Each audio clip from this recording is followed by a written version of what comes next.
Primeiro para o nosso mantenedor, né? Primeiro para o nosso mantenedor. Acho importantíssimo dar esse boa noite para o nosso mantenedor.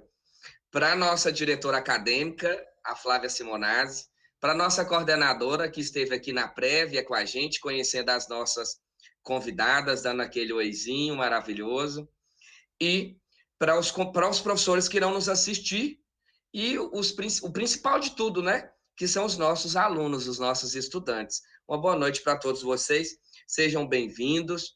Aqui é a nossa casa, aqui é um espaço que a gente tem que se sentir à vontade, tem que se sentir à vontade nesse espaço aqui de produção, de apropriação, de conhecimento, né?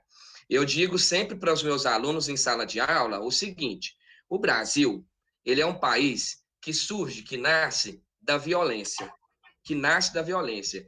É até uma frase muito forte que eu digo para eles, que é: o Brasil nasce do estupro. O Brasil é um país que nasce do estupro, considerando que não houve uma corte entre os europeus que aqui chegaram e as índias que cá estavam, né? E foi se desdobrando nessa violência, passando pelos 300 anos de escravidão, e hoje eu vejo uma aula como essa, em pleno 2020, um ano muito difícil para todos nós, e a gente debatendo o racismo na infância. Então, eu acho que, sobremaneira, debater isso dentro de um curso de pedagogia é extremamente significativo, né? Então, que a nossa palestra seja boa, e é um prazer conhecer você, professora Hilda, conhecer você, professora Liliane. Não conhecia nenhuma das duas, eu não sabia com quem que eu ia fazer a mediação, não sabia quem que o professor William tinha convidado, mas por ser o professor William, eu fiquei tranquilo. Falei: o William só convida gente boa, então eu vou respirar, porque acaba que o nome da gente está associado também, né? E eu fiquei muito feliz de ler o currículo de vocês, viu? Então sejam bem-vindas. William, a palavra é com você. Boa noite a todos. Em nome da Faculdade FAM do curso de Pedagogia, hoje nós recebemos a professora Hilda e a professora Liliane.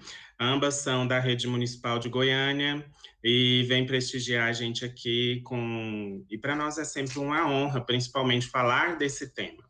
Então, quando falamos de educação infantil, a gente tem que falar de pessoas que vivenciam essa educação infantil. Então, nós temos aí a Hilda e a Liliane, que têm experiência, a Hilda especificamente com educação infantil, a Liliane contando histórias para todo mundo. Então, isso é um prazer para nós termos vocês aqui para ajudar a gente a debater um tema que difícil de ser discutido, principalmente quando falamos desse tema na infância. Então, nós vamos perceber que o racismo nada mais é do que algo que move as pessoas a discriminar outras pessoas simplesmente pela cor da pele ou por outras características físicas que está relacionada à sua genética.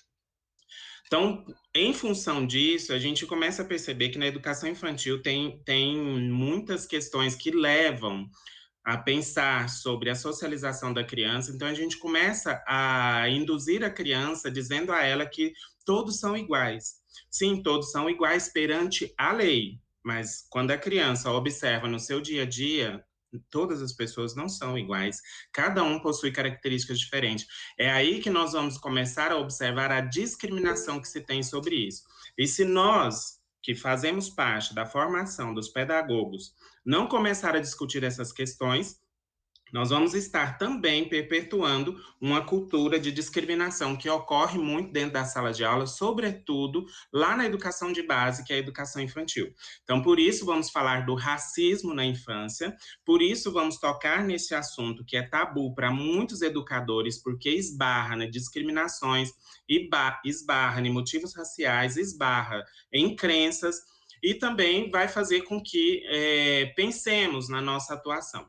Então, falar de racismo praticados por criança é falar de racismo praticados por adultos, porque a criança aprende a ser racista com os adultos. Então, falar do racismo na sociedade apenas por aquilo que está sendo discutido é fácil. Agora, falar de racismo naquilo que está sendo vivenciado em sala de aula é mais difícil. Então, por isso, trazemos aqui a Hilda e a Liliane para contribuir com essa reflexão.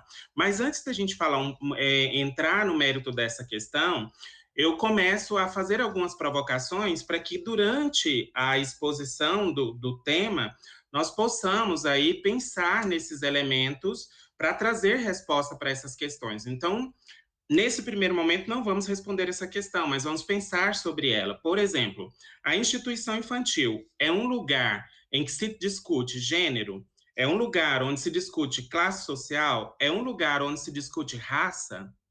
Qual é o gênero, ou qual é a classe social, ou qual é a raça que está sendo discutida dentro dessas instituições?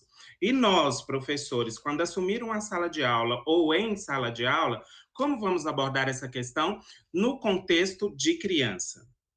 Então, quando se fala de criança, qual que é a parte da sociedade que atinge, se não o ambiente familiar ou o ambiente escolar? Porque a criança ela não vai aprender a ser racista no ambiente profissional porque ela não trabalha. A criança não vai aprender a ser racista no ambiente religioso porque ela não vai para lá sem os seus familiares. Então, quando se pergunta, quando se fala de criança, qual que é a parte da sociedade que atinge, se não o ambiente familiar e escolar? Então, especificamente, discutir racismo dentro das questões que envolve a família e a escola. E outro ponto também que a gente precisa pensar, ou que nós precisamos pensar, é o que leva o silenciamento do debate sobre o racismo na infância. Quase não se vê pedagogo fazendo TCC sobre racismo na infância. Quase não se discute racismo entrelado no contexto infantil. Então, pouco se fala sobre isso. Mas muito se fala de empoderamento, muito se fala de emancipação, muito se fala de identidade, mas pouco se fala de racismo na infância.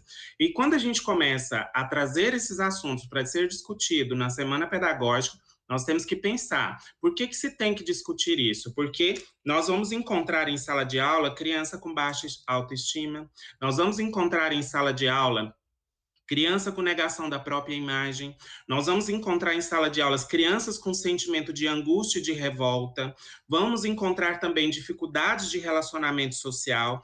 Vamos encontrar queda no rendimento escolar, tudo em função dos efeitos do racismo que a criança vivencia. Então, isso necessita ser discutido o quanto antes. Isso precisa ser pauta de currículo, isso precisa ser pauta de formação de professores. Então, é por isso que nós vamos discutir agora, e é por isso que nós vamos pensar que essa reprodução do racismo, ele é produzido por falas indesejáveis. E, às vezes, no nosso discurso, falamos coisas indesejáveis para uma criança, como, por exemplo, palavrão, músicas que estamos colocando para ouvir perto de crianças, diálogos que alguns programas inapropriados para a idade da criança estão contribuindo com os efeitos desse racismo. Então, é preciso apresentar agora, a partir desse momento, e para outros momentos também que envolvem a nossa formação, o contexto que envolve essa responsabilidade do professor em relação ao racismo na infância. Então, pensemos nisso, e é por meio disso que eu quero apresentar para vocês agora as nossas convidadas. A Liliane vai começar, na sequência da Liliane, a Hilda já se apresenta. Então, Liliane, você se apresenta, já mostra para que veio e pode falar de onde veio, como que vai ser a sua contribuição. Boa noite a todos. Meu nome é Liliane Tosta, sou professora na Rede Municipal de Ensino em Goiânia e contadora de histórias. E fico muito agradecida pelo convite de estar aqui com vocês nessa noite, compartilhando um pouquinho das histórias que eu gosto, que eu conto, que me tocam e que eu acho que tocam também o coração das pessoas, né? Eu acho que as histórias tocam, chegam aonde outras coisas não conseguem chegar, outras palavras não conseguem atingir, a história com certeza consegue. E eu li recentemente que eu sou geração tombamento, preta, pobre, consciente, que carrega esteticamente a cura para o próprio tormento.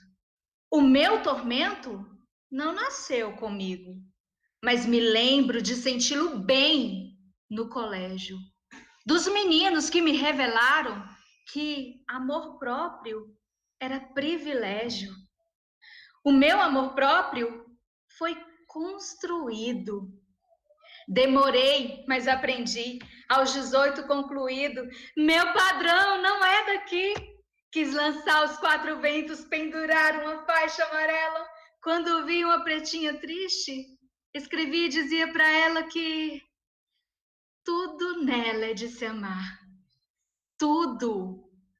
O modo como os músculos dos ombros protuberam, a pele contornando a carne do rosto, iluminando e escurecendo onde quer. O cabelo que trava os dedos na hora de acarinhar e é como se dissesse: se eu te permitir tocar tão profundo, então pode permanecer entre os meus fios. A forma como enfrenta a vida. Tudo nela é de se amar. A pele preta já vem do ventre, tatuada inteira de história, que é a memória ancestral, retratada na forma do nariz, na forma como lida, na forma como luta e como cala. Porque luta até no silêncio dos lábios mordíveis, mastigando qualquer coisa. O tanto de amor que ela já sabe que vai precisar ensinar aos seus filhos, ela já guarda em cada maçã do rosto. Tudo nela é de se amar. E há de se considerar que esse fio forte surgiu de dentro da cabeça dela. Deve-se supor que o que há dentro dela não é fraqueza. Se demonstra fraqueza, é porque ainda não lhe oportunizaram reconciliar consigo, porque a sua natureza é de ser forte. Quando os olhos vão ao espelho e, diferente dos olhos dos outros, os seus enxergam a força da raiz, aí ela encontra liberdade de se amar. E nisso há tanta beleza, a descoberta de si que energiza o corpo depois de crescida, que urge em recuperar o tempo perdido de se amar. E aí ela descobre finalmente, antes tarde do que nunca, que tudo nela é de se amar.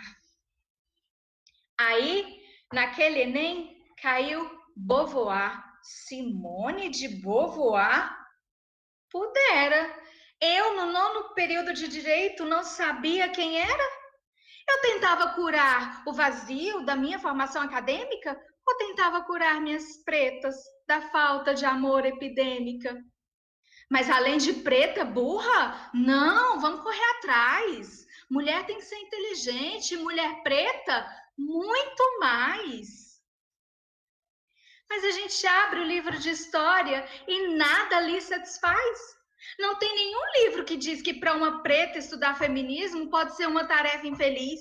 Porque enquanto as brancas acordavam e lutavam sem medo pelo direito de trabalhar por elas, as nossas bisas acordavam cedo e lustravam os móveis delas, faziam as comidas delas, passavam as roupas delas, olhavam as crianças delas. No feminismo acadêmico, um mar de ondas me levou. A sufragista veio firme, mas minha bisa não votou. Até hoje me confundo tentando entender a treta. Não votou porque era mulher ou não votou porque era preta? Na academia ou fora dela, que ao menos tenhamos sorte. Todas sonhamos com um tempo que não tenhamos que ser tão fortes. Há 3 anos atrás, o mercado olhava para ela e dizia: olha, lamentamos. Base para você? Não fabricamos. Pó para você? Não inventamos. No entanto, lamentamos muito, decepcionar não é o intuito. Põe lá o seu aplique, faça lá a sua trança, porque o nosso produto, a sua beleza, não alcança. Talvez algum dia nesses critérios alguém mexa, mas enquanto isso, passe aí seu batom velho na bochecha.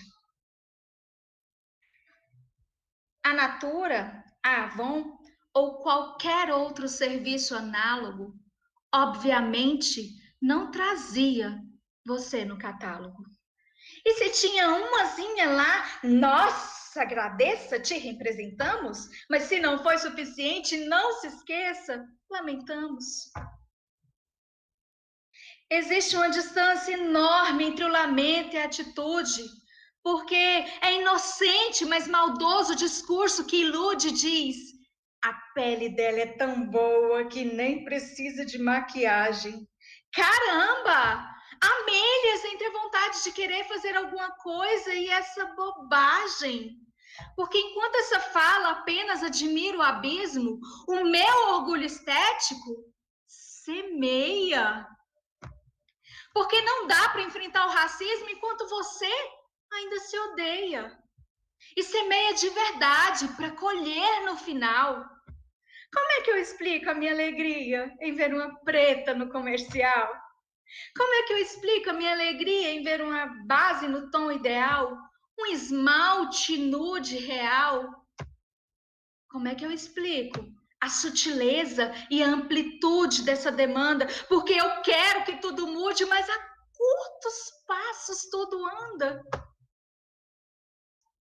E calhou de eu ter consciência disso tudo nesse tempo. Olha a responsabilidade. Única preta da turma, federal, a universidade.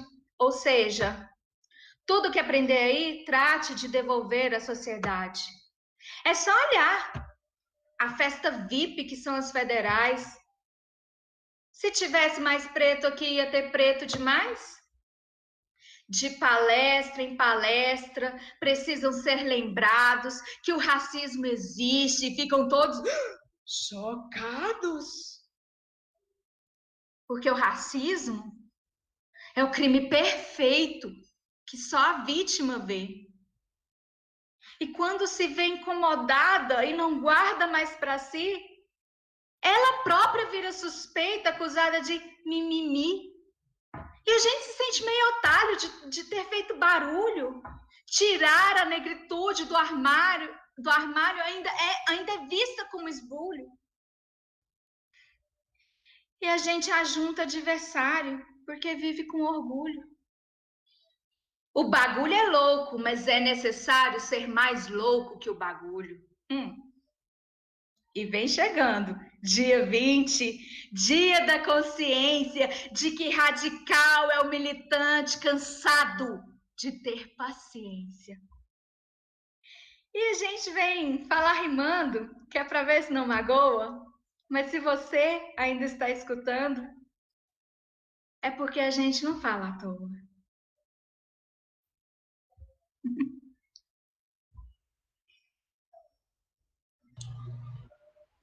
Perfeito, Liliane. Parabéns. Muito obrigado pela contribuição. Aplausos virtuais aí para você. É muito gratificante ouvir esse dom que Deus te deu, né? Tô vendo a Hilda aí já emocionada diante de tal perfeição aí. Então, muito obrigado por essa contribuição. Fica aí conosco. Posso só falar uma coisinha rápido? É que esse texto, ele mexeu muito comigo. Sempre quando... eu preciso falar. O nome desse texto é Tudo Nela, é de se amar, e é da Luciene Nascimento. Ela que foi a escritora desse texto.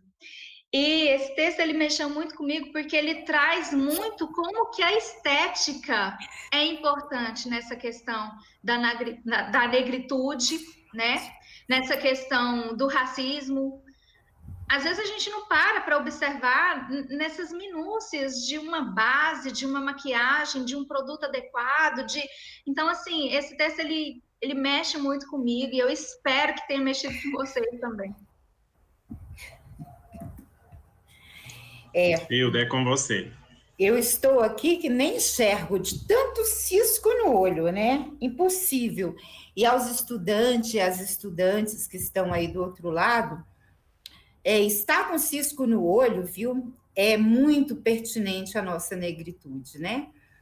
E depois desse texto tão lindo da professora Luciene Dias Nascimento, que é uma professora ativista do movimento negro, da comunidade LGBTQI+, aqui da nossa Universidade Federal, é um brinde. E aí não tem quem não fique com cisco no olho mesmo, até porque eu, Hilda, como você disse, né, que é para a gente se apresentar, uma professora pediu para eu fazer uma apresentação de mim, nesse momento, por 20 de novembro, e eu fiquei pensando, mas por onde eu começo, né?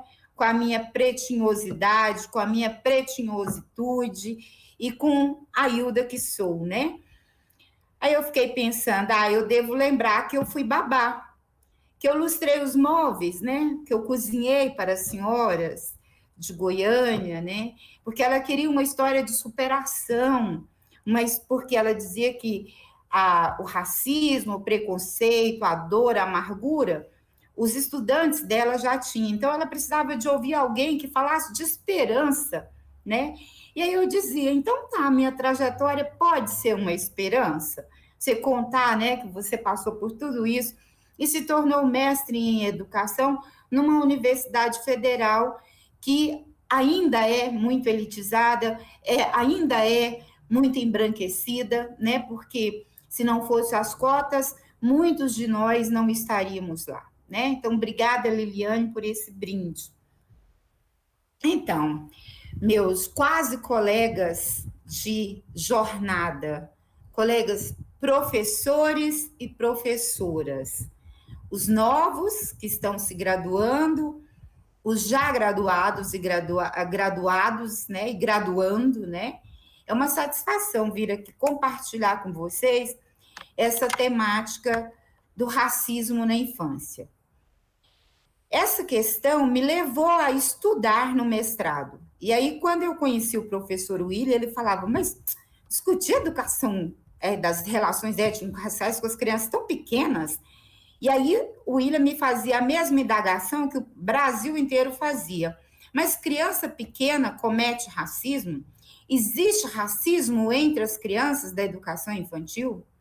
Existe racismo entre as professoras e as crianças, entre os trabalhadores da escola e as crianças? Existe racismo no espaço de educação e da educação infantil? Aparecida Bento, ela é conhecida como Cida Bento, ela dizia que é difícil, né, a gente qualificar esse racismo na educação infantil, e foi difícil a gente compreendê-lo, porque ele passa pelas relações afetivas, inclusive, né? Mas hoje, no meu estudo, inclusive, eu percebi que o racismo como reprodução sócio-histórico-cultural do nosso país, como bem disse o professor Diogo, abrindo essa live, uma história de estupro e de violência constante, as nossas crianças, elas também são violentadas na sua identidade negra e não negra desde muito pequenas, porque a nossa sociedade brasileira, que não assume que é racista, porque esse é um dos maiores problemas, não assumir o nosso racismo, isso é grave por demais, porque se a gente não assume, a gente não lida com ele de forma ética, coerente, humanizadora. A gente continua fazendo de conta que a gente não é racista. E na nossa primeira oportunidade, a gente joga, a gente sapateia na cara dos pretos e das pretas que constituem a nossa sociedade.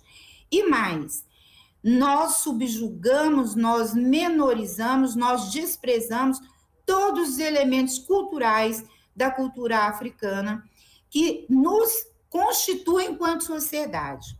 Se nós perguntarmos hoje, quantos de nós, brasileiros, temos em nossas casas elementos que evocam a cultura africana, poucas imagens nós teremos, poucos elementos nós teremos estampados em nossas casas. a começar pela organização dos nossos móveis, da nossa casa, porque nós temos outra organização inculcada, uma educação europeia do descarte, do vidro, do superficial, do frio, do artificial entrando na nossa cultura. Então, por que as nossas crianças pequenas, então, cometem racismo? Porque elas reproduzem isso dentro da escola. Porque as nossas crianças, na perspectiva que nós, professoras da educação infantil, as compreendemos como sujeitos históricos, ativos, sociais, elas aprendem e produzem cultura a partir das relações, a partir das interações, a partir da maneira de ser e estar no mundo.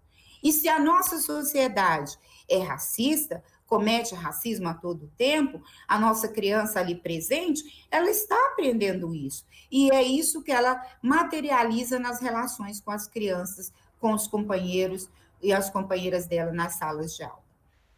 E mais, a nossa escola, como um espaço de reprodução e com dificuldade de ser um espaço emancipatório, dificilmente ela é organizada para que as crianças negras e não negras se enxerguem, estejam presentes nos espaços, por meio das fotografias, por meio de imagem, por meio da obra de arte, de uma obra de arte qualificada que a represente, e que não seja só essa reprodução elitizada, conforme o colonizador nos trouxe e deixou tão bem demarcado no nosso país. Então, foi com essa demanda que eu fui para o mestrado, e aí lá eu realmente certifiquei do quanto é salutar trabalhar a educação das relações étnico-raciais com as crianças desde bebezinhas. Contos para os bebezinhos, história para as criancinhas. Uma história como essa que a Liliane trouxe hoje é muito forte para as crianças, mas nós temos um repertório imenso de literatura que aborda essa temática de um jeito preciosíssimo, né? Então, eu certifiquei da importância de trabalhar isso com as crianças. E, na verdade, o que eu vim compartilhar hoje, sabendo disso, eu no exercício da minha docência com crianças pequenas, porque há muito tempo eu estou lá, né, na educação infantil de crianças, e aí, fazendo parte da apresentação, sou professora da rede municipal há 25 anos, participei do processo de municipalização da educação infantil, e inclusive no processo de educação infantil em 96, 7, 8, na verdade, em 97, que foi instituída 10 turmas, 10 escolas aqui em Goiânia, com uma perspectiva de educação infantil emancipatória. E eu participei desse processo juntamente no governo, na época, né, um governo aí de esquerda, que trouxe, né, a educação infantil já para fazer valer, nessa perspectiva, mas já com o cuidado de trazer a criança para o protagonismo dela. E quando eu retornei do mestrado e depois da minha função de dirigente, um tempo, eu voltei para a sala um pouco mais atenta sobre a escuta da criança. E no ano atrasado, nós desenvolvemos esse projeto, que agora que nós, pela pandemia, né, nós estamos tendo a oportunidade de compartilhá-lo onlinemente em muitos lugares, esse projeto de trabalho que é O que você está olhando, sua pretinha? Esse título desse projeto foi dado pelas crianças de 5 anos. Eles acharam que o nome do projeto tinha que ser a provocação que uma das crianças, cujo nome é Ana Laura, recebeu por uma outra criança maior, uma criança que não era da educação infantil, mas era uma criança da escola, dos anos iniciais do ensino fundamental. E aí, a Ana Laura, ao receber essa provocação, ela ficou muito entristecida. E ela não compartilhou isso comigo no dia e nem com os coleguinhas. Por quê? Porque é aquilo que a Liliane trouxe na história da Luciene. O silêncio, né? O silêncio é o primeiro sentimento que a criança toma quando ela é provocada na sua identidade, quando aquilo te causa uma dor. Então, silenciar, baixar os olhos, infelizmente, é o que mais acomete as crianças negras. São poucas as crianças que têm coragem de levantar os olhos diante de uma provocação e dizer, olha, isso não se faz, ou revidar com alguma outra palavra. Normalmente, é mesmo essa herança de submissão que também é aprendida pela sociedade, que também é aprendida na sua casa. Então, uma criança negra, vinda de uma família negra, de uma mãe diarista, ela não teve uma outra reação a não ser, como disse ela no outro dia, quando retomamos a história, quando ela disse, eu fiquei muito triste, eu fiquei com vergonha. Ela ficou com vergonha de ouvir de uma outra criança, pequena ainda, de chamá-la de pretinha, e de chamá-la de pretinha, não, minha pretinha, querida, não. É pretinha no sentido de xingamento, de provocação, né? Então, isso é muito grave. Então, para nós, professores e professoras, essa escuta qualificada, ela é fundamental. Porque quando a criança, e aí para a família também, porque quando a criança ouviu, foi embora caladinha e não compartilhou isso na escola, no outro dia isso vem em forma de reclamação na porta da sala por uma tia. E aí foi onde eu disse, falei, nossa, mas isso aconteceu, isso é grave.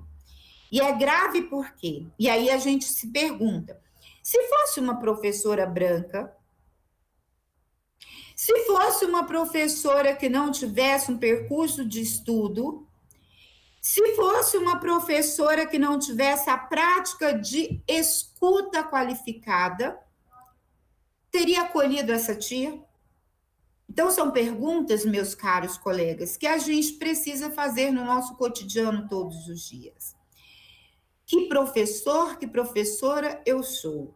Porque as questões polêmicas, todas elas, sejam de gênero, de racismo, de classe, desigualdade social, elas chegam para nós. E chegam com dores e com marcas profundas na vida das pessoas. E como é que nós acolhemos e como é que nós resolvemos? E aí, então, eu pedi para a tia, pedi à mãe para escrever para mim, porque foi a mãe que ouviu o relato. E aí tem um instrumento na educação infantil, eu acho que na escola, e aí quem está no exercício da profissão sabe, chamada agenda. Mas a agenda não é só para ir meros bilhetes, meros recados, meros comunicados. É comunicação de vida, é um veículo vivo. E aí a mãe escreveu o recadinho tal qual como a criança relatou. E aí eu li para as outras crianças esse relato. Quando eu li, a turminha passava mal de ver o tanto que a Ana Laura estava sofrida com aquilo. E uma das crianças rapidamente já quis logo revolucionar a escola, porque não podia fazer aquilo. E aí eu fui problematizando com elas, então, o que elas achavam, como é que a gente fazia, como é que a gente resolvia isso. E para elas foi fantástico descobrir que a primeira coisa que tinha que fazer era a gente aprender sobre racismo para ensinar as crianças da escola a não cometer racismo.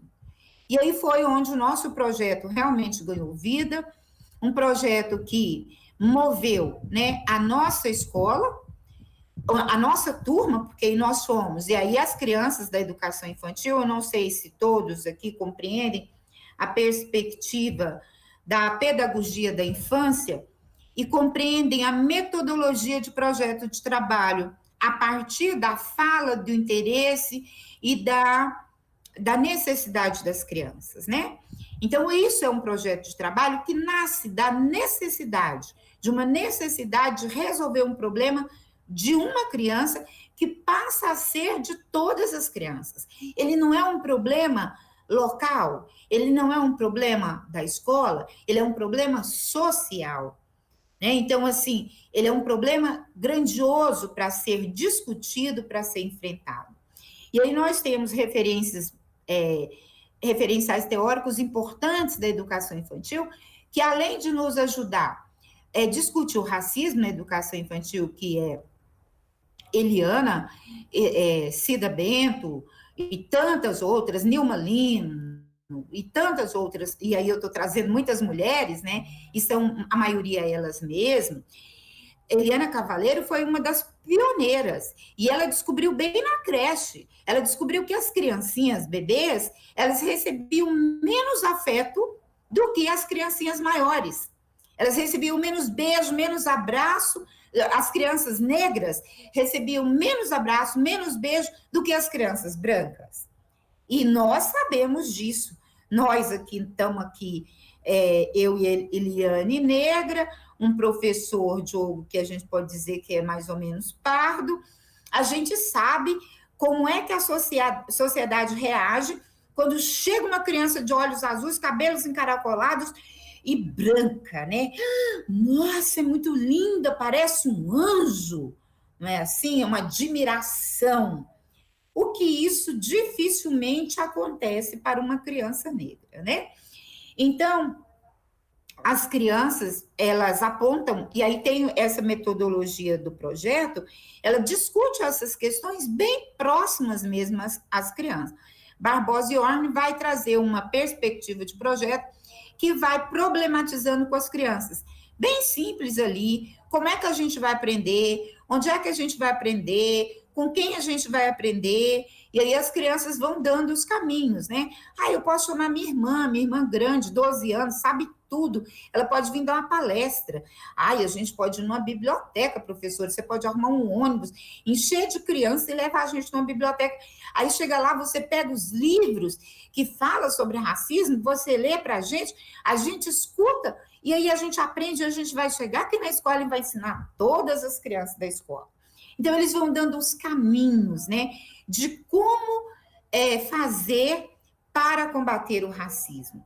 E daí, então, a partir dessas colocações das crianças, a gente foi ampliando o trabalho até o final do ano. No final do ano, nós fizemos a culminância do projeto um pouco fora do Dia da Consciência Negra, porque no Dia da Consciência Negra nós fizemos uma amostra cultural, porque aí a escola já estava toda envolvida, a comunidade já estava toda envolvida, e as nossas crianças pequenininhas também já estavam bem envolvidas, né?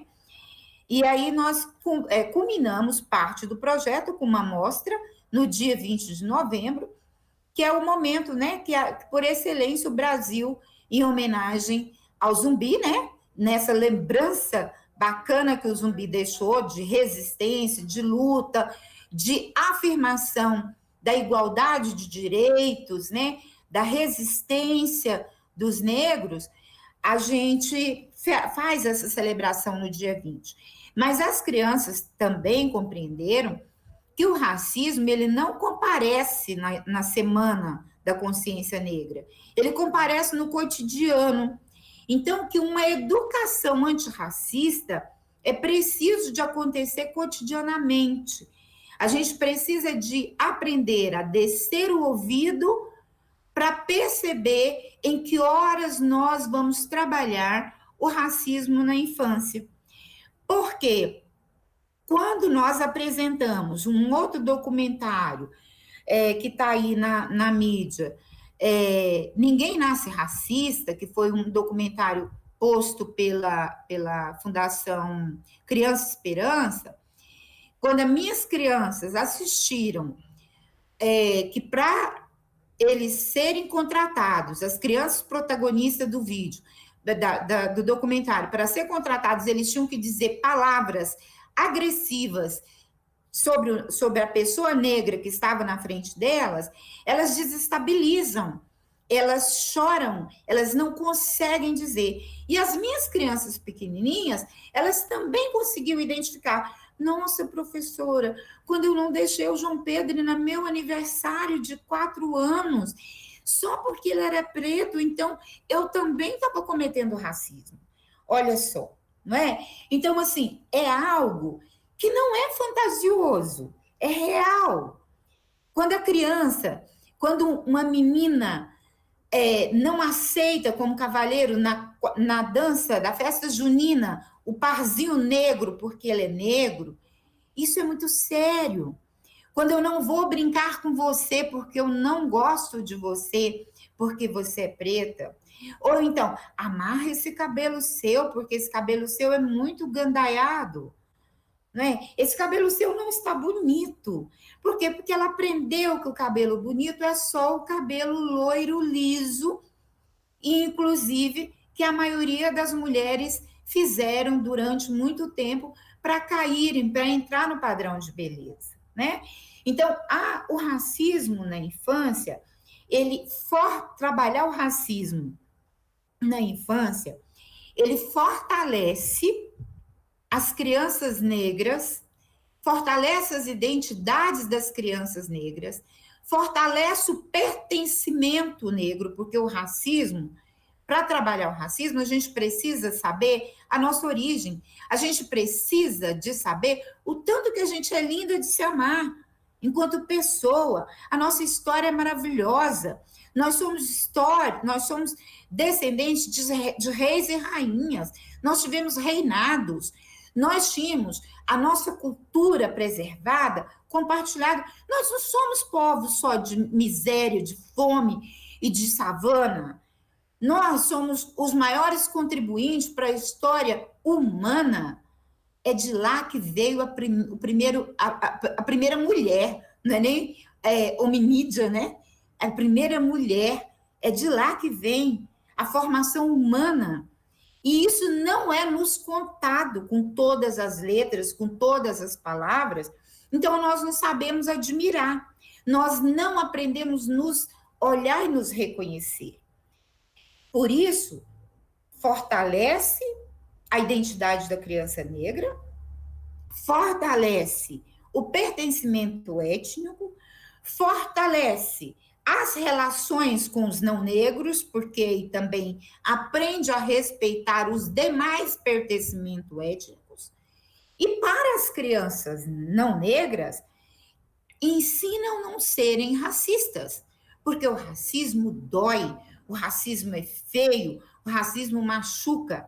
Não sei vocês aí de Anápolis souberam de uma situação bem nova aqui em Goiânia, dia 30 de outubro, cometido contra uma das moças por conta do cabelo, né? Aí, como dizia a diretora da universidade, a pró-reitora da Universidade da Bahia ontem, numa live, ela dizia, quando a gente chega, nós negros chegamos, nós não chegamos com o nosso currículo Lattes ou com o nosso certificado do que é que somos, ou com a nossa certidão de nascimento, dizendo, olha, eu sou fulano, beltrano, paranã, paranã. Não é assim que a gente chega. A gente chega com o nosso cabelo, a gente chega com o nosso corpo, a gente chega com a nossa cor, a gente chega com o nosso nariz achatado. E a criança negra que chega para nós, ela também chega assim. Ela não pode chegar com cabelo como o meu e rapidamente a professora correr e amarrar o cabelo dela, porque isso é racismo implícito. O cabelo dela é a moldura genuína para o rosto dela. O cabelo, ele nos molda, ele nos... Assim como, não é? É a nossa moldura. As minhas crianças me conhecem de costas. Olha a professora Hilda. Olha lá o cabelo dela, já estou vendo ela, olha o cabelo dela. Algumas já não acham bonitas também. Por quê? Porque aprenderam que esse cabelo é um cabelo feio. Então, o racismo, trabalhar o racismo na infância, é essa possibilidade de emancipação, de respeito para todas as crianças. Eu não sei como é que está meu tempo, não sei com quem que eu dialogo sobre tempo, Eu não marquei. Tá tudo bem com o tempo? Professora, Oi. tá indo bem. A senhora ainda tem uns 10 minutinhos para a gente abrir para o debate, porque tá tendo muita pergunta, então a gente ainda vai explorar um pouquinho mais a senhora. Tá. Como eu estou falando para professores, professoras, né? Gente que estão ou que estarão em plena atuação, na minha pesquisa, uma das grandes perguntas foi assim, e é no meu cotidiano também. Hilda, como abordar essa temática se eu não tiver manifestado nenhuma situação de racismo? O racismo, ele já é o produto da falta do conhecimento. Então, conhecer sobre a diversidade étnico-racial é direito de todas as crianças. E aqui, eu sou a professora da primeira infância, não só da primeira infância, mas especificamente da primeira infância, da educação infantil. É um direito fundamental para as crianças da educação infantil. Por quê? Como todos nós sabemos, nessa primeira infância é a época, é a fase da maior plasticidade cerebral. Então, é a fase que as crianças mais aprendem. Existem até teóricos que dizem que a criança só aprende até os 7 anos. Dos 7 anos para frente, vai só consertar o que deu de errado e ampliar aquilo que elas já aprenderam. Tem hora que eu suspeito disso, sabe? Porque elas aprendem tanto nessa fase, que é impressionante. Então, é direito das crianças aprenderem. Nós temos uma lei que, infelizmente, não está sendo tão bem cuidada, a Lei 10.639, ela não está sendo tão bem efetivada, porque houve muitas conversas em torno dela, sobretudo de que não era obrigatoriedade mais, mas, contudo, é uma lei que nos assegura e nos aponta caminhos maravilhosos, caminhos encantadores de trabalhar a educação das relações étnico-raciais, porque aí sim, por meio dessa educação antirracista, a gente possibilita o conhecimento de parte da diversidade do continente africano. Por quê? Ele é tão diverso, ele é tão rico, que eu penso que nós vamos morrer com 100 anos, eu vou morrer com 125, estudando sobre ele e não vamos conseguir esgotar as possibilidades que esse continente nos traz, né?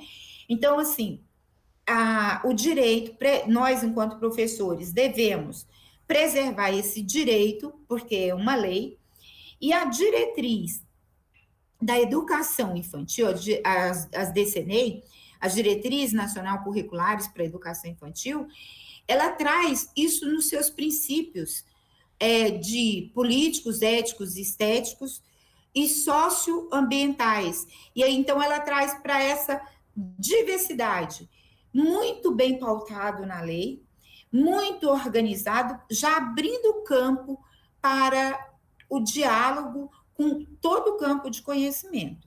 E aí, aqui deve ter muita gente de área, eu acho que tem muitos historiadores, historiadores da história, mas a pedagogia, não é só porque eu sou pedagoga, mas a pedagogia, ele é esse campo em que nós, professores e professoras, transitamos por todas as áreas do conhecimento. Então, a nós, professoras, pedagogas e pedagogos, cabe, desde muito pequenininhos, assegurar esse direito. É a nós que cabe, porque somos nós, não desmerecendo os professores de área, mas somos nós da pedagogia que somos a maior autoridade na transdisciplinaridade, na multiculturalidade, na interdisciplinariedade, na ludicidade e outras dades que nós conseguimos articular. Então, eu penso que é muito importante esse aspecto. E eu acho que quando a gente for para as perguntas, a gente vai ter muitas questões relacionadas ao projeto. Esse projeto de trabalho, ele finalizou com o relato dele, né, com as fotografias. Nós não conseguimos ir para uma grande biblioteca por conta da locomoção mesmo. E em Goiânia, nós temos, uma cidade desse tamanho, nós temos 10 bibliotecas públicas somente, né?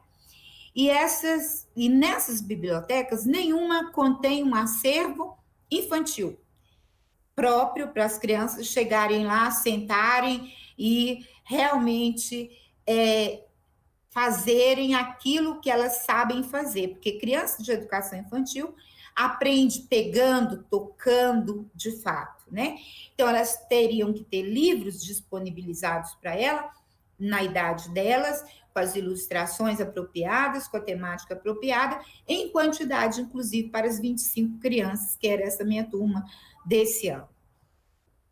Mas nós organizamos aqui no bairro, tem um CEMEI, que é homenagem a uma das mulheres goianas, linda, Cora Coralina, um CEMEI que está aqui há muitos anos, ele era um desse CEMEI crechinha, né, como diz o povo, municipalizou, desde que ele municipalizou, ele vem se constituindo enquanto uma instituição de educação infantil que abraça todas as demandas das crianças, e uma delas era a biblioteca.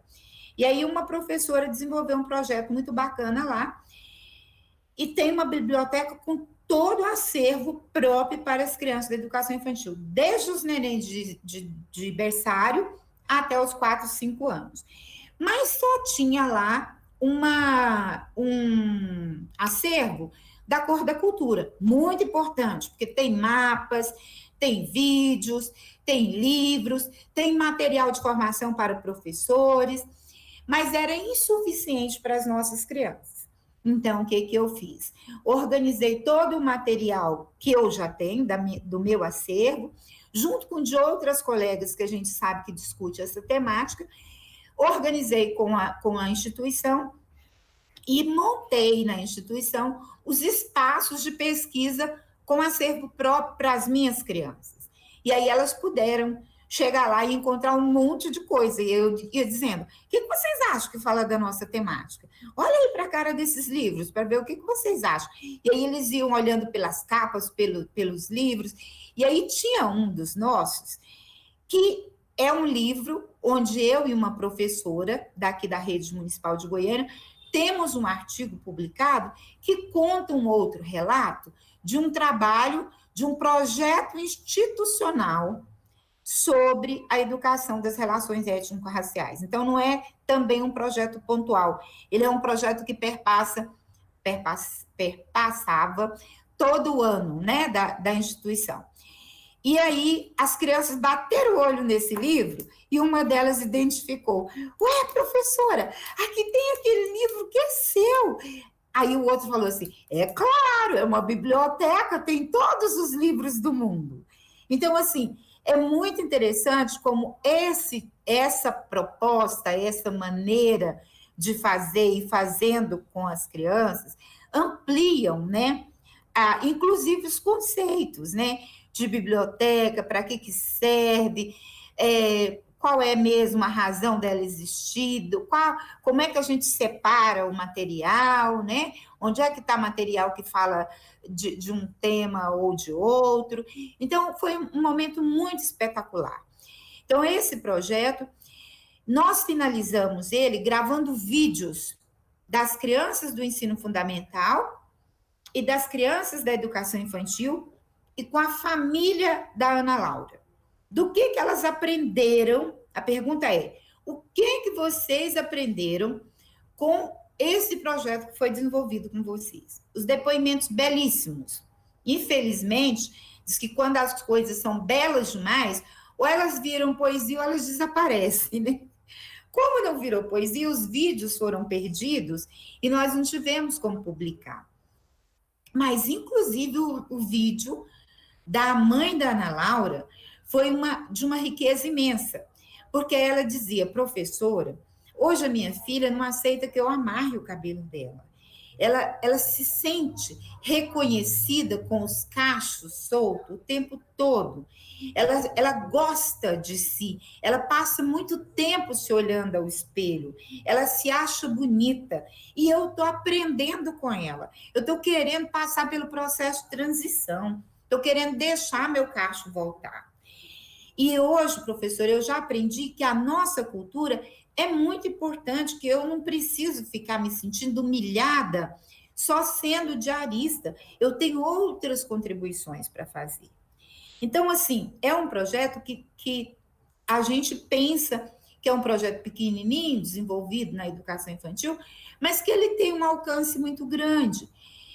Outro aspecto importante desse projeto foi trazer historiadores, contadores de história, como a Liliane, para dentro da instituição, com muitas histórias e muitas histórias utilizando os instrumentos musicais de origem africana. Dentre eles, um que se chama djembe. Madu Costa até tem um livro que chama Coumba e o Djembe, que é lindo. Ele trabalha as ondas musicais dentro das cores, né, do continente africano, como está a estrela de vocês hoje, da fama, né? Tá bem nas cores, assim, ficou linda.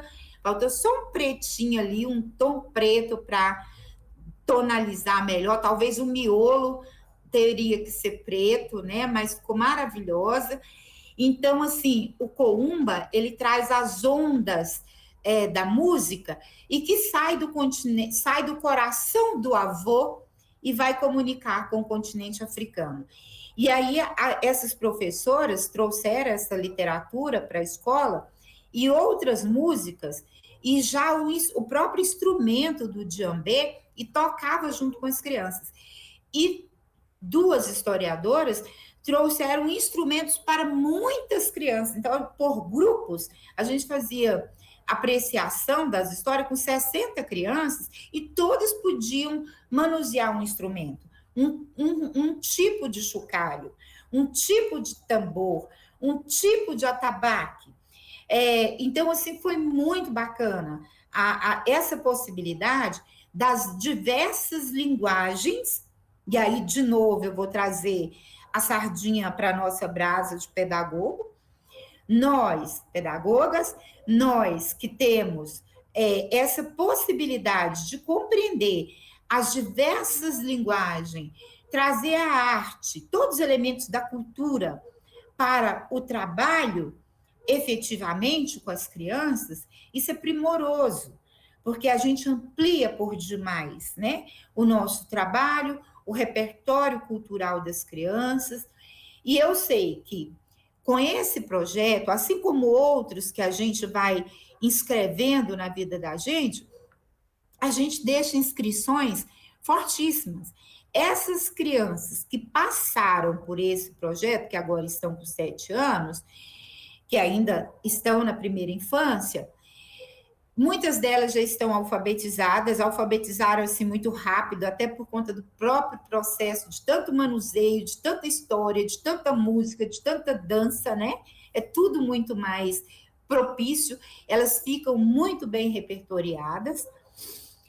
E, nesse sentido, elas são crianças que eu tenho certeza que elas são sujeitos hoje diferentes, porque não é uma palestrinha sobre, e aí eu não estou desmerecendo as palestras também são eventos importantes para a gente fazer nossa formação. É fundamental que a gente participe para saber que tem outras pessoas com outras contribuições. Mas, assim, foram vivências muito profundas dentro desse projeto, que eu tenho certeza que provocaram experiências para a vida toda, que essas crianças foram constituídas para a vida toda. E aí, como dizia meu amigo professor William, na época do mestrado, né? Às vezes eu queria ser uma criança pretinha dessa sua para ter um trabalho, um projeto assim. Hoje, de novo, eu olho para o meu grupo de crianças. Essa semana eu fiz 2 templates relacionados à diversidade étnico-racial, E aí, lá nesse template, eu trouxe as imagens, né, dos flamboyantes, porque é uma herança importante da cultura africana que está aqui conosco, e que a gente precisa aprender a apreciar, olhar para a diversidade daquelas flores, né? E aí, ao ter essa relação com as famílias, porque também era um dia das famílias ir, com hora marcada, com todos os protocolos de segurança feitos, e aí, ao apresentar esses templates para a família, eu olhava para elas e pensava, meu Deus, como tem família negra na minha turma, né?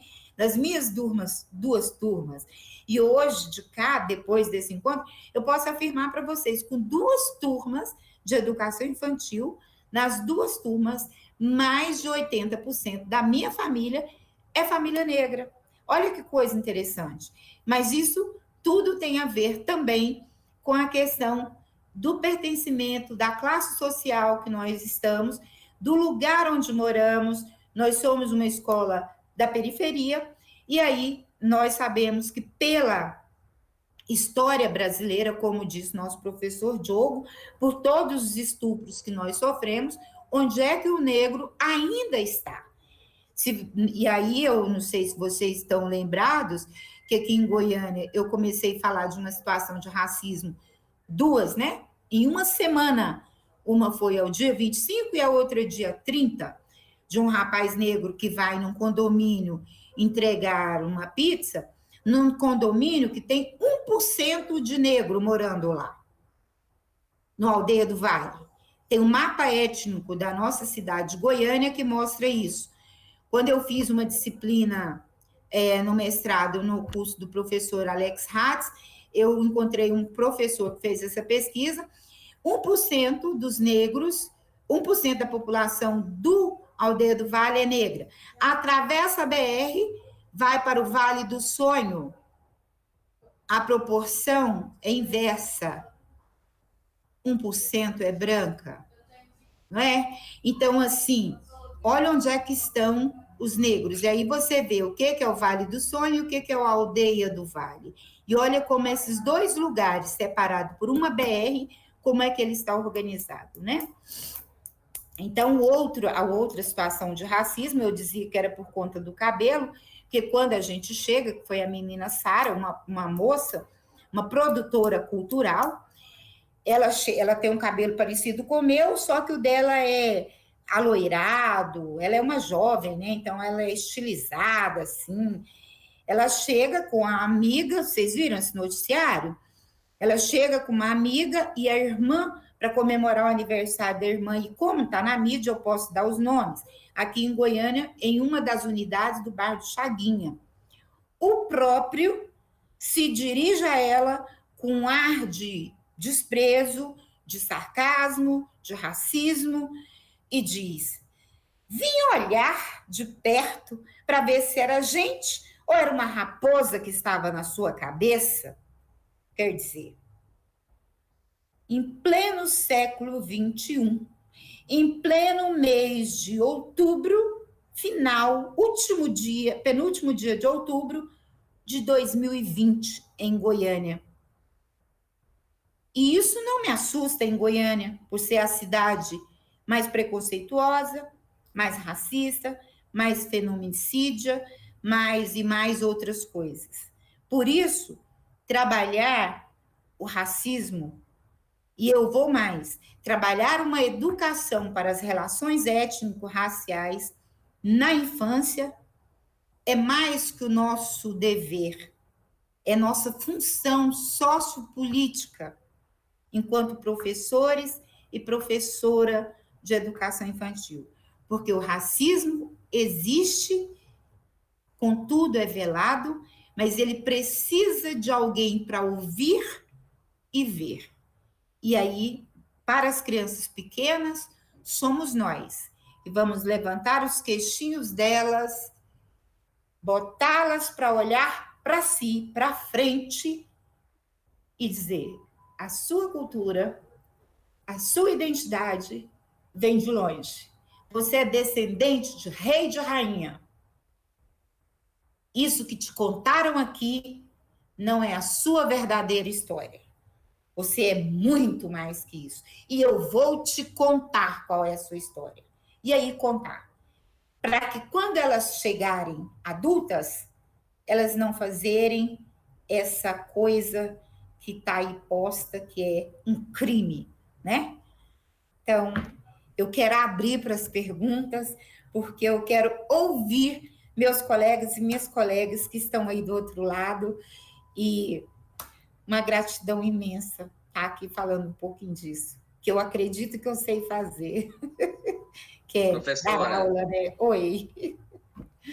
Obrigado. Eu já quase ia puxar um gancho ali, né? Mas o pessoal já disse que eu interrompo muito quando está tendo umas palestras. Eu também estou cheio de dúvidas e curiosidades, né? Vou guardar para uma outra oportunidade, né? Sim. Já aproveitando, mas eu quero falar só um segundo, né? Essa lei 10.639 que a senhora trouxe aí, houve um projeto na Universidade Estadual de Goiás, dentro do Centro Interdisciplinar de Estudos África e América, que era o EG nas escolas. E aí era como implementar uma lei que primeiro chega tarde. Primeiro que a lei 10.639 ela chega muito tarde, né? Que bom que chegou, mas chega tarde, né? Como implementar, como traduzir essa lei, né? Essa lei no chão da escola. Primeiro, preparando os professores, né? Então, o EG teve um trabalho sobre isso e tem dentro da própria Universidade Estadual de Goiás, da UNOCEA, aqui no Jundiaí, esse NEAB, né? Esse Núcleo de Estudos Afro-Brasileiros, que dispõe de um arsenal de materiais, inclusive para nós, principalmente para nós pedagogos, que é um mapinha interativo. Então, para quem vai assistir posteriormente esse vídeo, ou para quem está assistindo agora, e quer investir, né, investir na temática e tudo, esse NEAB, dentro da unidade ali no Jundiaí, da UEG, disponibiliza um arsenal maravilhoso de mapinhas interativos, joguinhos, filmes, viu? Fazendo algumas perguntas, a gente teve muitas perguntas, viu, professora Hilda e professora Liliane? A gente teve muitas perguntas, eu selecionei algumas aqui que contemplam de maneira mais geral o que a senhora trouxe para a gente, e trouxe muito bem, professora. Fiquei, inclusive, sensibilizado, primeiro pela história da professora Liliane, e depois com a navegação que a senhora fez aí, né, transitando teoricamente, trazendo para a prática, discutindo a violência. Uma perguntinha. Qual a referência? Eu só não consigo, estudantes, falar o nome de vocês aqui, porque mandaram as perguntas e agora eu estou com tanto de pergunta aqui, sem nome. Qual o referencial teórico que podemos usar para direcionar nosso trabalho em relação ao racismo? Para a professora Hilda.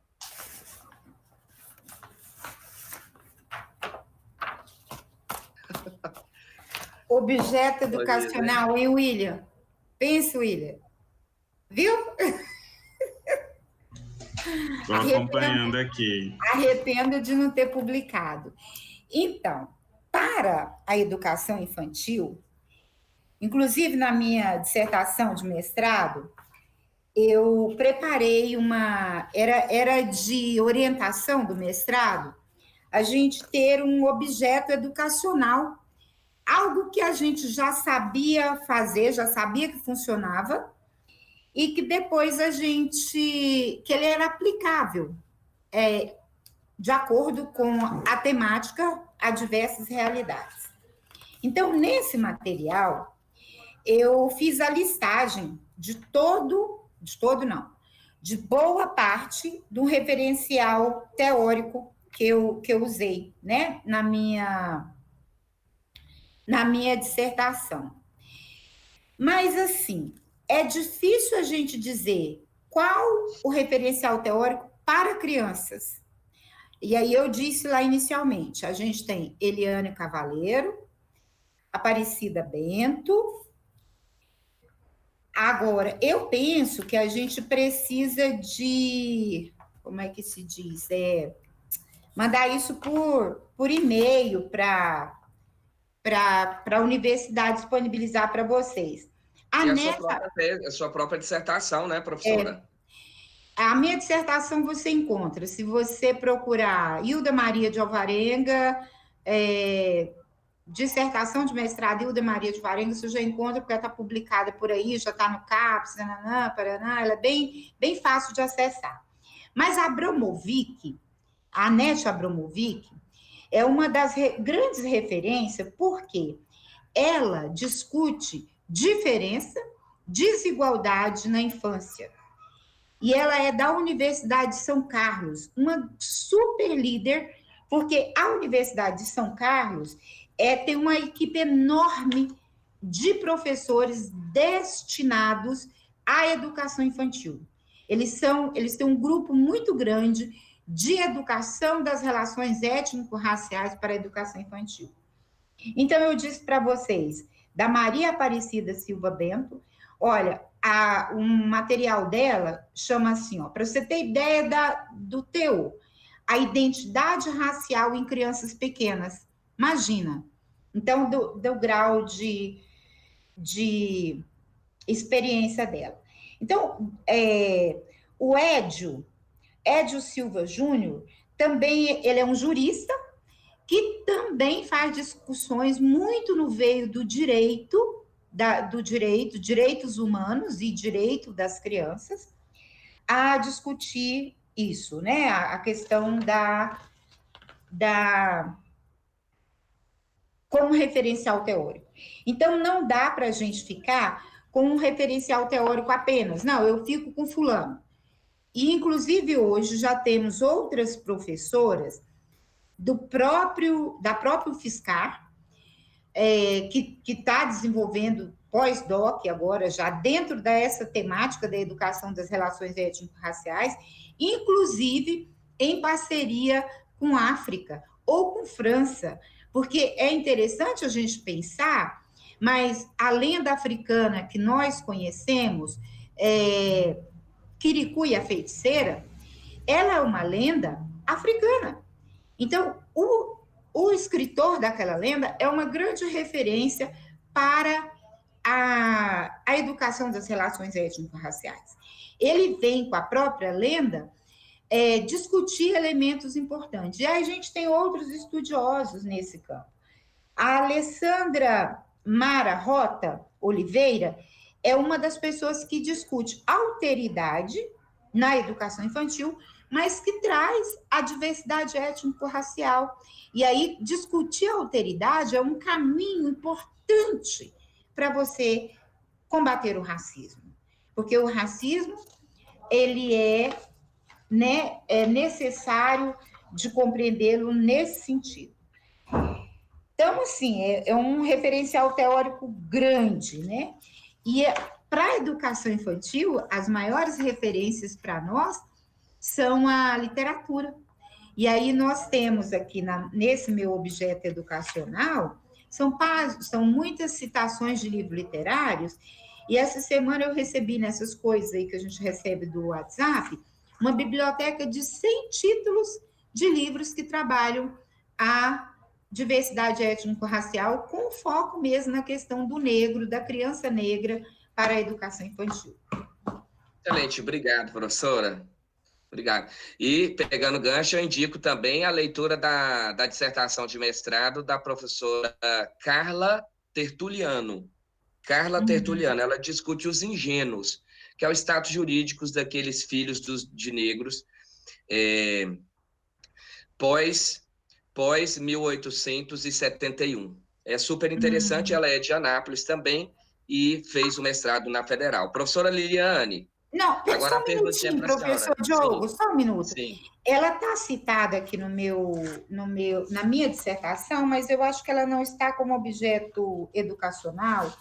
É uma professora que chama Mígia Danai. Eu penso que agora ela está pelo pós-doc, porque quando eu a conheci, ela já estava desenvolvendo o doutorado, e ela desenvolveu o doutorado dela a partir da pesquisa das crianças do balé, da escola Ilê no Morro do Curuzu. Então, ela vai lá, a tese dela chama Mandingas da Infância. ela faz um negócio maravilhoso demais. Então, eu não estou lembrando aqui tudo agora, mas ela é recente. Miga Danai Nunes é o nome dessa menina.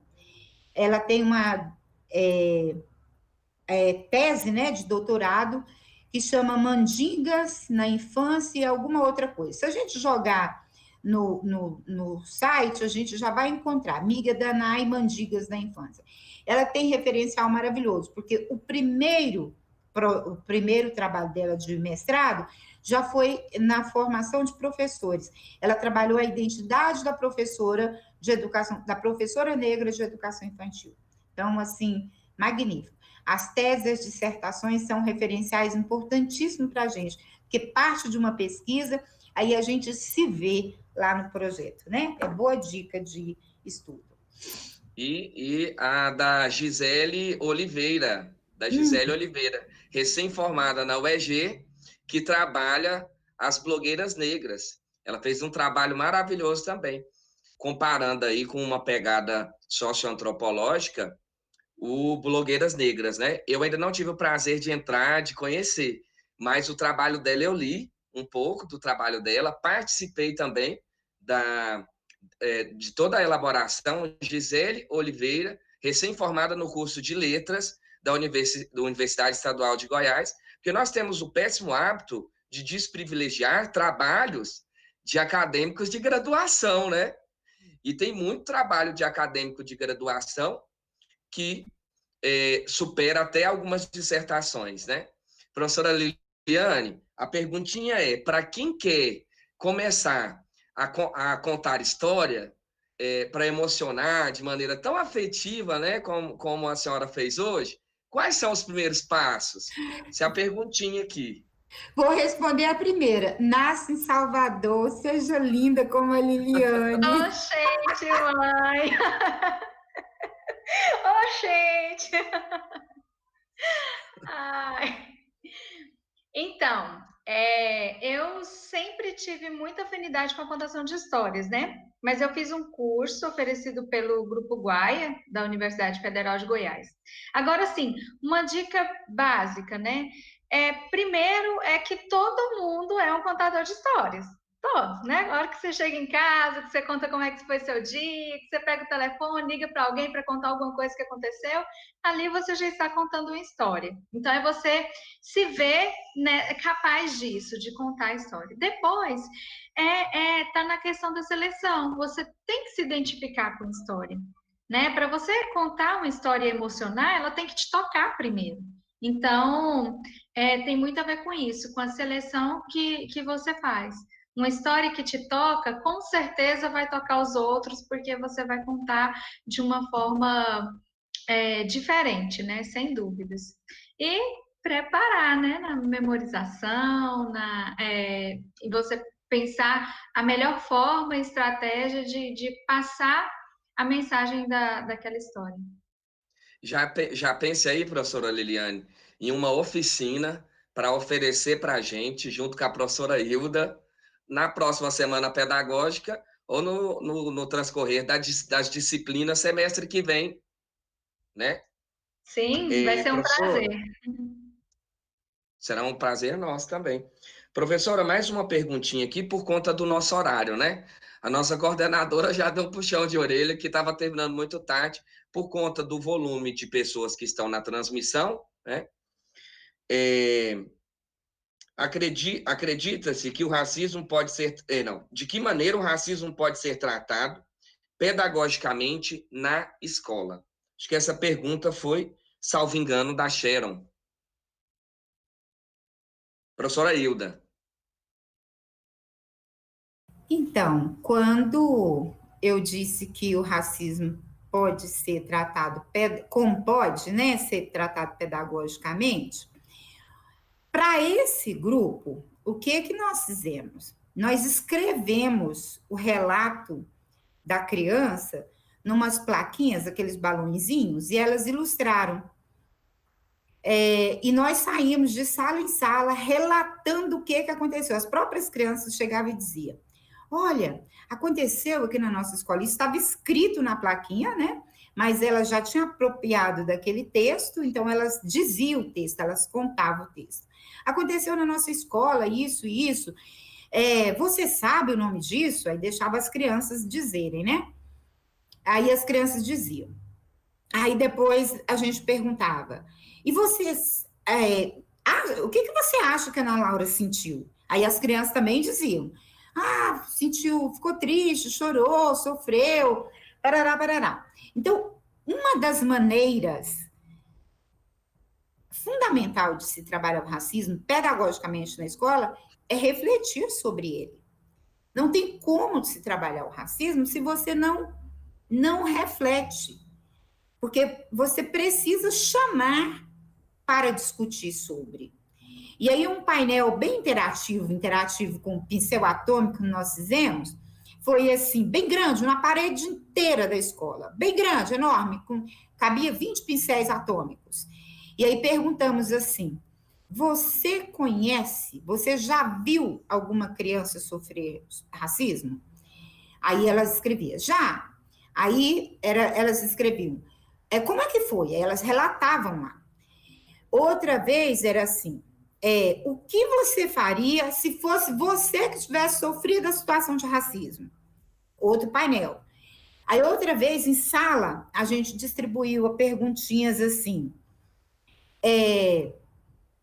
racismo é crime. Aí dava o papelzinho para as crianças ficarem dizendo o nome da lei, por que é crime, parará, parará, parará. Quais as atitudes que você acha que é racismo? Aí, muito na época, estava em evidência aquele racismo cometido com o Marcelo, quando foi jogado as bananas no campo de futebol, e aí ele catou e descascou e comeu. E aí estava muito em voga, né? Chamar implicitamente o outro de macaco. E aí as crianças trouxeram isso.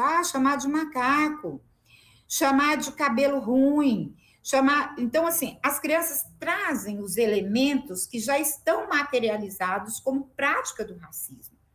Então, a maneira mais eficiente, não gosto muito da palavra eficiente, mas pedagogicamente de se trabalhar é refletir sobre ele. E aí, volto de novo. O racismo, ele é fruto da ausência da educação das relações étnico-raciais na escola. A escola tem um projeto de educação das relações étnico-raciais vivo acontecendo. Vai acontecer situação de racismo? Vai. Mas as crianças já estarão repertoriadas para combater, para não deixar fluir os racismos. Excelente. Agora eu vou passar para o professor William, para ele iniciar aí. Acho que nós temos ainda uma história, né, professora Liliane? William, com você.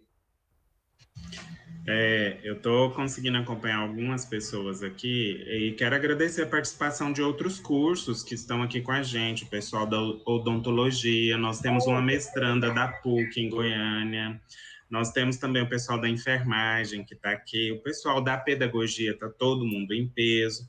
Então, eu estou agradecendo aqui a todos aqueles. Nós não vamos conseguir atender todas as perguntas devido ao tempo, porque ainda precisamos finalizar, e a gente preparou com muito carinho essa reflexão no sentido de a gente perceber que o racismo ele causa efeitos. E essas causas de efeito é muito proveniente dos adultos que cuidam dessas crianças. Então, envolve professor e envolve família. Então, quando a criança é discriminada, a criança ela pode achar que ela é desvantajosa em relação às outras. Então, a gente precisa ter esse cuidado, porque pelo fato dela ter nascido negra, ou indígena, ou pertencer a um determinado grupo étnico e racial, os efeitos disso geram muitas questões negativas, e isso faz com que a gente vai perpetuando isso, porque há um esquecimento histórico, há um apagamento de cultura, de identidade, que precisa ser discutido. Então, nesse sentido, a gente vai continuar refletindo, o assunto não acaba aqui, a gente trouxe apenas o início disso, e eu fiquei muito feliz quando a Liliane trouxe a primeira história, quando a Hilda traz esse relato de experiência e essas mediações que o Diogo conseguiu fazer também é muito proveitoso para nós. Então, enquanto pedagogo, enquanto formador no curso de pedagogia, enquanto professor e ser humano, eu percebo que este assunto ele é muito velado em sala de aula e também percebo que nós, professores, não sabemos lidar com tabus. Assuntos que são tabus, como homossexualidade, como racismo, como bullying, como obesidade. Nós vamos ter aí agora vindo vários temas de TCCs e poucas pessoas estão falando de racismo. Até o momento, eu ainda não vi na Faculdade Fama ou pedagogos que estão se formando discutir o racismo na educação infantil ou na infância. Então, quando falamos disso, nós estamos falando, olha, tem um assunto aqui sendo apagado ou esquecido por nós professores. Então, hoje, o nosso objetivo aqui foi coroar a Semana Pedagógica com aquilo que vai se comemorar amanhã, que é o Dia da Consciência Negra. Então, quando se fala disso, vamos olhar lá na base, lá na infância. Lá na infância é onde tudo começa. Então, é de lá que nós, adultos, estamos não formando, mas deformando as nossas crianças. Então, esse é o cuidado que eu quero que nós aprendemos hoje. Vamos pensar na formação e não na deformação? Então, para pensar na formação, a gente começa a nos formar. Quando a Hilda ia falando, em vários momentos eu emocionei, porque eu lembro de fato a nossa trajetória no mestrado, lembro também da Liliane, da nossa trajetória no mestrado, e lembro recentemente, eu falando, eu já participei do Guaia, o que você faz hoje é o que eu gostaria de fazer, mas por morar em outra cidade, não foi viável.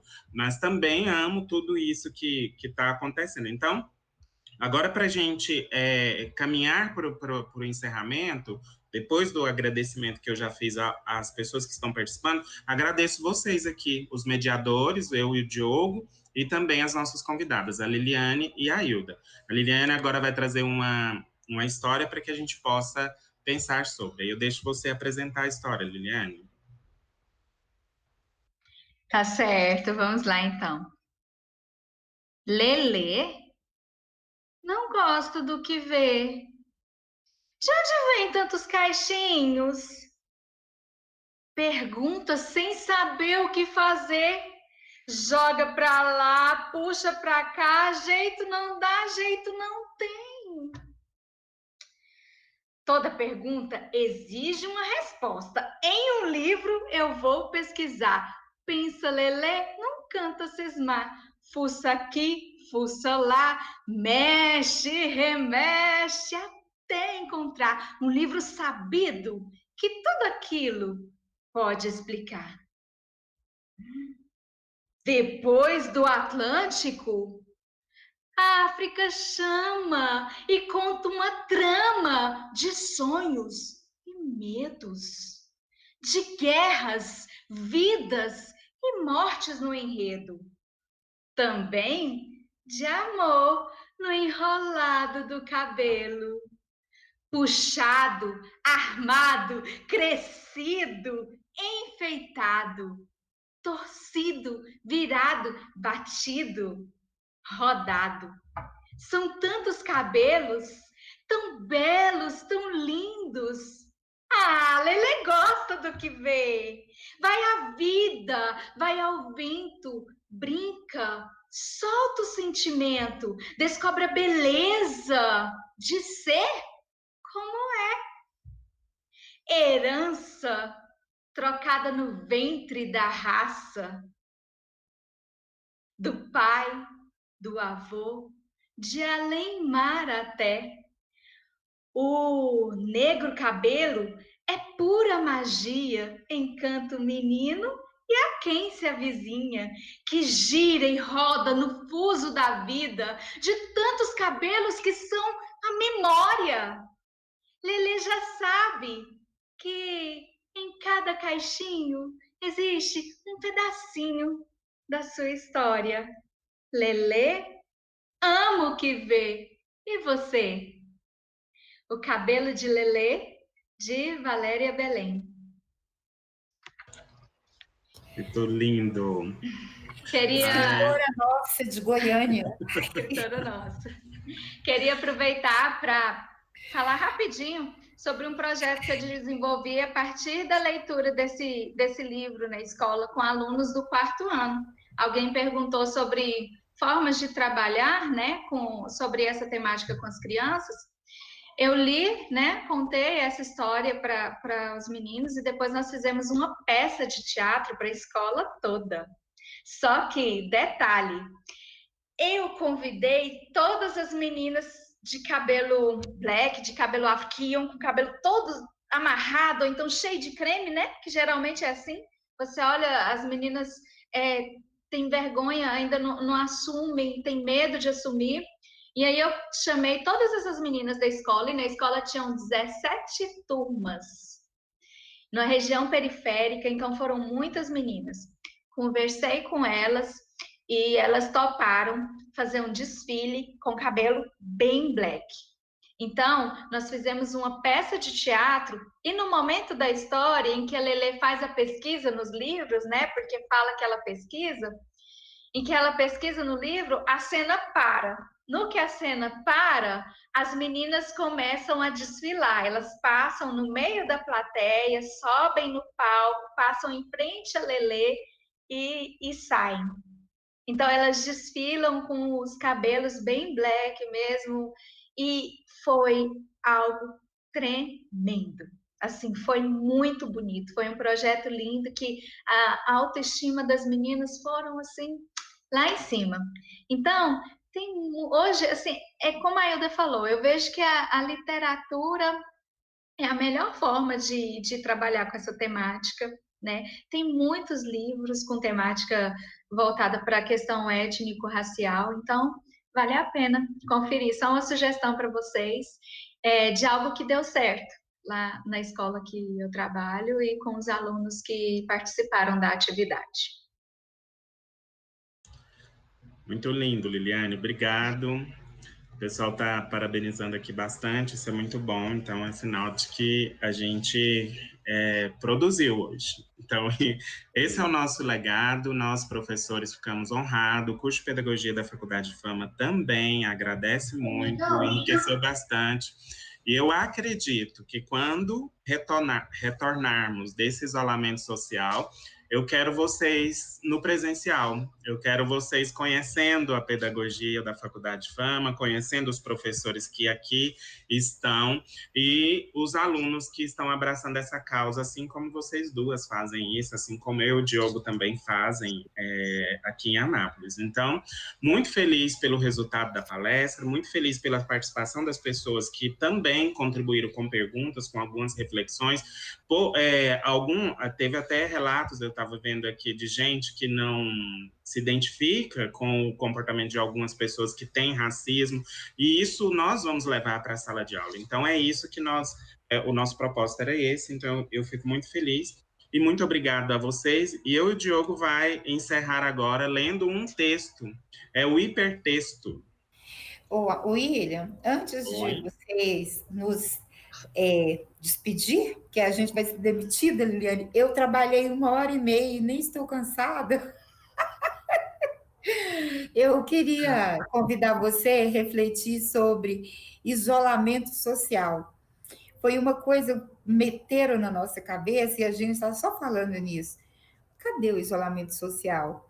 Nosso isolamento é físico. Eu não posso te abraçar, te beijar. Eu não posso abraçar e beijar a Liliane agora, né? Mas nós estamos tão juntos. Nós estamos tão conectados. Oi, Angelina. Tudo bom? Tá bom, Angelina. Um beijo para você. Então, pensar nisso, viu? Nosso isolamento é físico, social, nós estamos, ó, arepar, juntinho. Eu vivo distribuindo essa fala, Hilda, porque eu sinto falta demais de abraçar. Eu, em sala de aula, eu chego, eu abraço meus alunos, e agora, com esse distanciamento, realmente é um distanciamento físico, é o que me faz falta. Então, obrigado novamente por ajudar a construir o que sou. Vamos lá, Diogo? Pelo hipertexto. Bora, gente, é um poema do Bertolt Brecht, né? Eu começo, William? Isso. Começo? Primeiro levaram os negros, mas não me importei com isso. Eu não era negro. Em seguida, levaram alguns operários, mas não me importei com isso. Eu também não era operário. Depois, prenderam os miseráveis, mas não me importei com isso, porque eu não sou miserável. Depois, agarraram uns desempregados, mas como tenho meu emprego, também não me importei. Agora estão me levando, mas já é tarde. Como eu não me importei com ninguém, ninguém se importa comigo.